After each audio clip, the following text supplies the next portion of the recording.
Karena dia nggak mau kita sengsara, dia nggak mau kita menderita. Ya, waktu kita tahu, waduh, sekedar kita tahu, wah Allah saya besar ya, ajaib ya, dahsyat ya, biasa aja.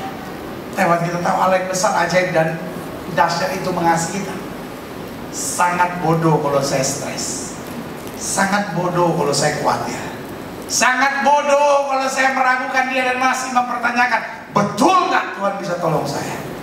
Karena dia ajaib, besar, dahsyat dan mengasihi kita. Kita bilang, aku cakap menang segala perkara dalam Kristus yang memberi kekuatan bagiku. Berikan tepuk tangan yang meriah. Yang kedua, Tuhan yang besar, ajaib dan dahsyat ini, dia mau berada dekat dengan kita. Kenapa dia mau berada dekat dengan kita? Karena we are living a dangerous life. Kehidupan yang kita jalani adalah kehidupan yang sangat berbahaya. Sama-sama bilang sama saya, sangat berbahaya. Kenapa sangat berbahaya? Karena iblis pengen sekali ngancurin rumah tangga saudara, iblis pengen sekali ngancurin hidup saudara, iblis pengen sekali membuat saudara tertekan dan kecewa. Ya kan? Tapi Alkitab bilang lawan iblis, maka iblis akan lari. Dia mau berada dekat dengan kita. Kenapa? Yang pertama, karena iblis licik. Dan yang kedua, kenapa dia mau dekat dengan kita? Iblisnya licik, kitanya on. Betul nggak? Mungkin saya tanya sama saya, maksudnya apa pendeta? Masa saya dibilang on? Lu begini. Ada pepatah Belanda yang bilang gini, een stomme ezel. Itu apa tuh? Keledai yang bodoh, keledai yang dungu, ya kan? Dungu itu bahasa rapihnya, bahasa apa adanya, dongo. Ya kan? Cuman gak enak bilang dongo gitu kayaknya kan? Jadi bilang dungu, ya. Padahal maksudnya dongo, ya kan? Cuman kan gak enak dong, dongo kayaknya, dongo banget gitu kan kayaknya. Jadi dungu.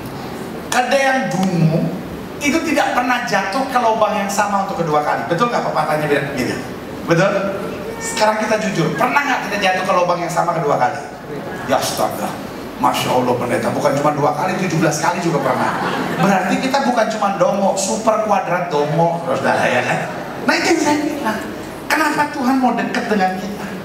We are living a dangerous life. Makanya selalu saya bilang gak ada ruginya dekat dengan Tuhan. Sama-sama bilang sama saya, gak ada rugi dekat dengan Tuhan. Saya juga bingung kok ada orang yang gak mau dekat dengan Tuhan. Kenapa gitu? Padahal gak ada ruginya dekat dengan Tuhan. Bangun pagi doa, baca Alkitab, itu gak ada ruginya. Iya kan? Dekat dengan Tuhan itu asik. Kenapa?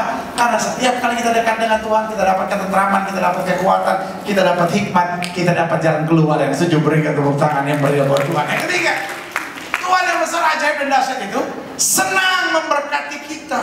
Amin. Tuhan senang memberkati kita. Dia panggil, mari hai kamu yang letih lesu dan berbeban berat, aku akan beri kelegaan kepadamu. Tapi jelek adatnya kita, waktu kita berbeban berat, kita malah tinggalkan Tuhan. Kita malah pergi ke diskotik. Kita malah mau ceraikan istri.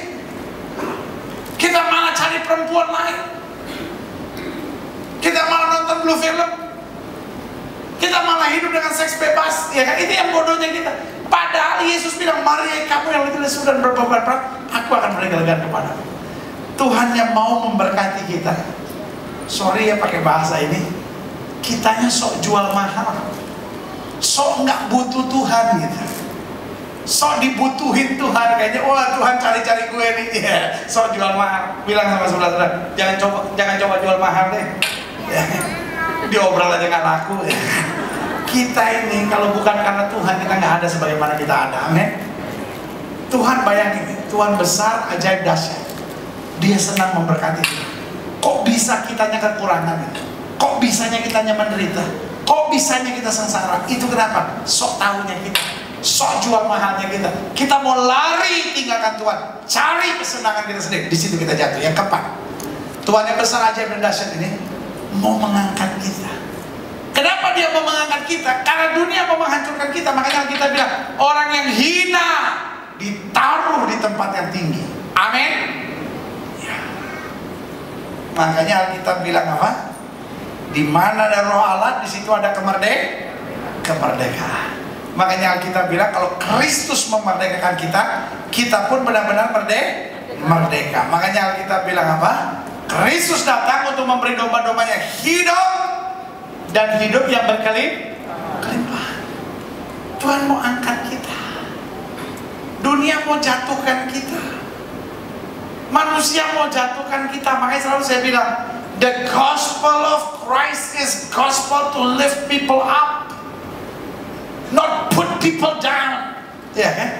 Dunia ini senangnya put you down, put you down, put you down. Di tengah suksesnya saudara, akhirnya saudara jadi orang yang stres, tertekan, put down. Tetapi Kristus di tengah kesulitan sekalipun, Dia menatapmu dan berkata, aku punya rencana yang indah bagi hidupmu. Yang setuju berikan tepuk tangan yang meriah. Yang kelima, Tuhan yang besar ajaib dan dahsyat ini menginginkan progres, kemajuan. Makanya Ayub bilang apa? Berbahagialah manusia yang apa? Ditegur Tuhan. Karena waktu Tuhan tegur kita, Tuhan mau menciptakan kemajuan. Bahasa saya sederhana, orang yang gak pernah ditegur dan dididik Tuhan, orang yang tidak pernah maju-maju. Ya setuju sama saya katakan amin.